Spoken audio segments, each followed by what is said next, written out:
Vamos a ver ahora la fisiología de la sexualidad. El estudio de la sexualidad desde el punto de vista científico se inicia con el doctor Sigmund Freud, médico vienés, quien vivió a finales del siglo XIX y comienzos del siglo XX. Él demostró la trascendencia que la sexualidad tenía para los seres humanos. Desarrolló una teoría de la personalidad, la cual tiene como base el desarrollo sexual. Introdujo el término libido como la energía que mueve todas las actividades de los seres humanos. Este concepto escandalizó a la sociedad burguesa de Viena, pues Freud afirmaba que las fobias y los miedos tenían relación con frustraciones sexuales. Freud realizó investigaciones en niños y adultos y estableció que aún los niños muy pequeños ya eran seres sexuales.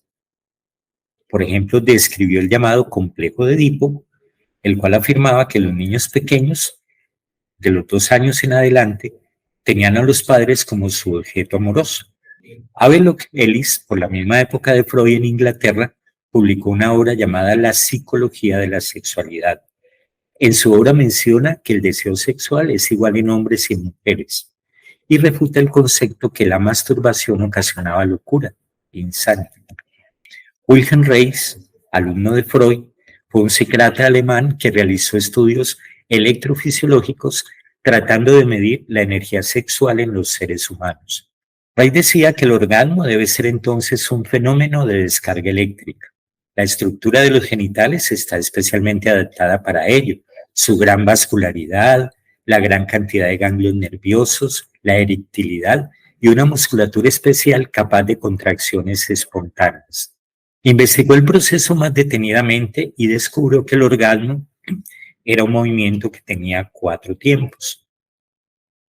La primera fase, los órganos se llenan de fluido. En esta fase ocurre la erección de los tejidos eréctiles, tanto en el hombre como en la mujer, y eso produce una tensión mecánica. La segunda fase conduce a una excitación intensa por aumento de la carga eléctrica de los órganos genitales. En la tercera fase, en el orgasmo, ocurre una descarga eléctrica por medio de las contracciones musculares. Y en la cuarta etapa hay una relajación de los genitales, haciendo que la sangre retorne a la circulación sistémica, o sea, produciendo una relajación mecánica. O sea que para Wilhelm Reis, la fórmula del orgasmo era un proceso de 4 tiempos: tensión mecánica, carga eléctrica, descarga eléctrica y relajación mecánica. Por eso podemos decir que Reis fue el pionero del estudio científico de la sexualidad.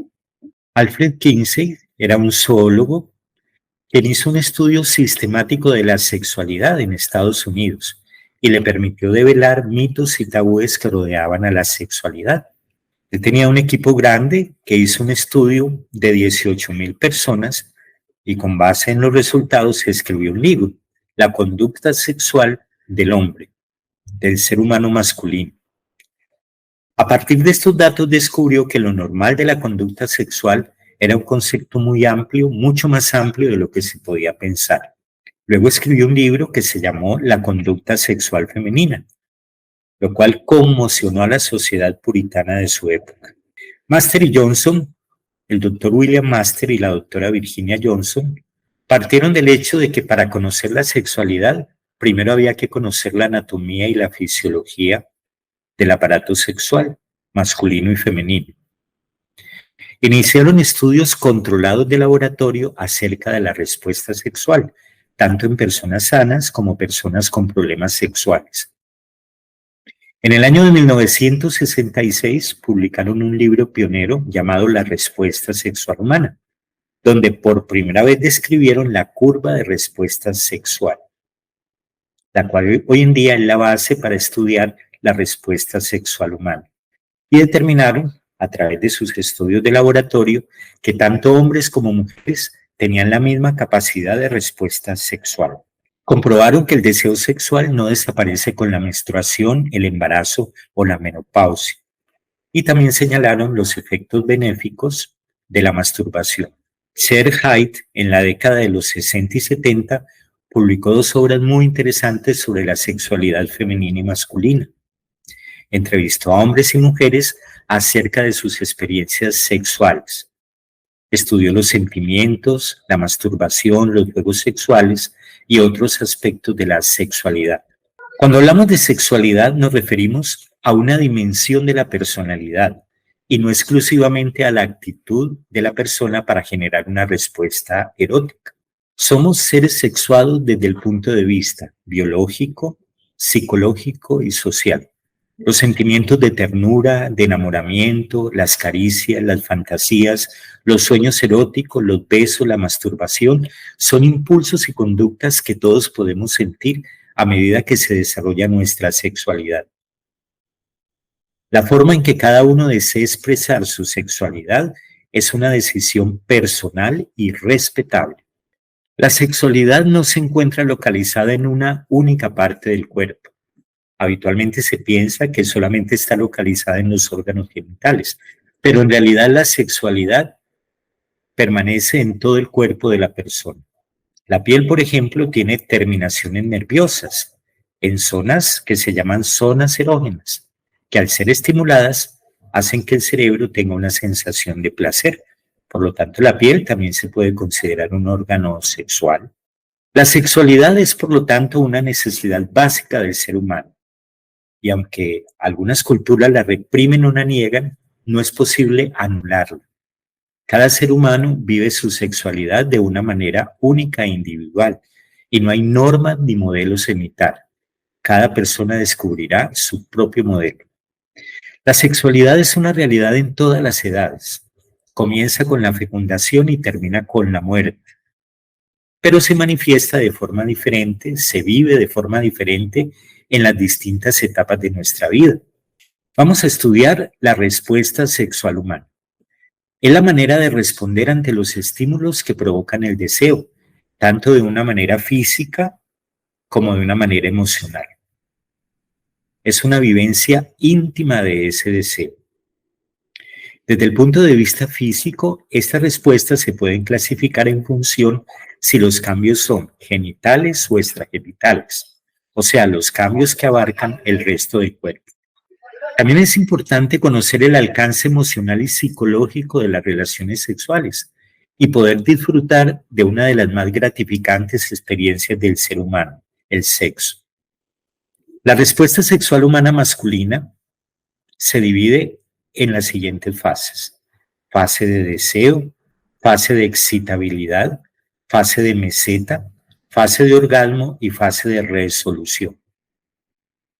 Esta es la famosa curva que fue creada por Master y Johnson en su laboratorio. Aquí faltaría la primera fase, que es la fase de deseo, luego sigue la fase de excitación, luego la fase de meseta, la fase de orgasmo y luego la fase de resolución. En el caso del hombre, después de la resolución sigue un periodo refractario absoluto, que puede ser de duración variable y depende mucho de la edad y la salud de la persona. La fase de deseo se define como el interés que muestra una persona sobre la sexualidad, o sea que incluye pensamientos que tienen ideación sexual. Esta es una fase que puede postergar los impulsos sexuales, o sea, se puede llegar hasta ella y no pasar a las siguientes fases. Los pensamientos incluyen los estímulos de los órganos de los sentidos. En el ser humano es muy importante la visión porque estimula zonas cerebrales de ensoñación y fantasía. En esta etapa se ha visto que hay un aumento en la secreción de testosterona y LH, o sea, hormona luteinizante. Estas dos hormonas aumentan el deseo sexual tanto en el hombre como en la mujer. En la fase de deseo no se observan cambios visibles en el cuerpo, pues es un proceso exclusivamente mental. Pasamos a la segunda fase de la respuesta sexual, que se llama fase de excitación. En este caso ya vamos a encontrar cambios anatómicos y fisiológicos como resultado de la estimulación sexual. La fase de excitación es básicamente una respuesta a un reflejo neurovascular. La mayoría de los cambios llevan a aumentar el flujo de sangre a los órganos genitales y hay cambios locales en esos vasos sanguíneos. Además de los cambios genitales, se producen cambios que afectan la totalidad del organismo. La duración de esta fase puede ser variable, puede durar de unos minutos a una media hora. Durante la fase de excitación en la mujer aparece la lubricación vaginal, que puede aparecer entre los 10 y los 30 segundos después de haberse iniciado la excitación. Ya vamos a encontrar algunos cambios en los órganos genitales. Por ejemplo, hay un incremento del volumen de los órganos sexuales. El clítoris puede aparecer debajo de su capuchón. Hay un incremento del tamaño de los labios menores y los labios mayores se separan un poco. Los 2/3 internos de la vagina se expanden, hay congestión de los vasos de los labios mayores y menores, aumento del tamaño del clítoris. Los pezones de la mujer se ponen rígidos, pudiéndose producir un aumento de tamaño de la glándula mamaria. En el hombre, el aumento de la testosterona en la sangre hace que aparezca el signo más importante de la excitación, que es la erección del pene. Básicamente, la erección del pene es una vasocongestión que llena de sangre los tejidos esponjosos. Esta fase es mediada por el sistema parasimpático. Las fibras parasimpáticas vienen de la médula espinal en su porción sacra a través de los nervios pélvicos. Las fibras parasimpáticas a través del endotelio vascular aumentan la secreción de óxido nítrico, el cual es vasodilatador, relaja las arterias del pene, haciendo que los cuerpos cavernosos y el cuerpo esponjoso se llenen de sangre. Los testículos se aproximan más al cuerpo, aumentando ligeramente de tamaño, y algunos hombres también pueden experimentar erección en los pezones. La erección es una respuesta fisiológica en la cual participan mecanismos vasculares, neurológicos y endocrinos. Se inicia mediante estímulos sensoriales que se generan en los órganos genitales o por estímulos que vienen de los órganos de los sentidos, que se trasladan hacia el cerebro. Finalmente, hay una vasodilatación de las arterias que llegan a los cuerpos cavernosos y provocan un aumento del flujo sanguíneo hacia ellos. Hay una compresión de los canales de drenaje venoso, dificultando la salida de sangre, o sea, dificultando el retorno venoso. Esto hace que se mantenga la erección.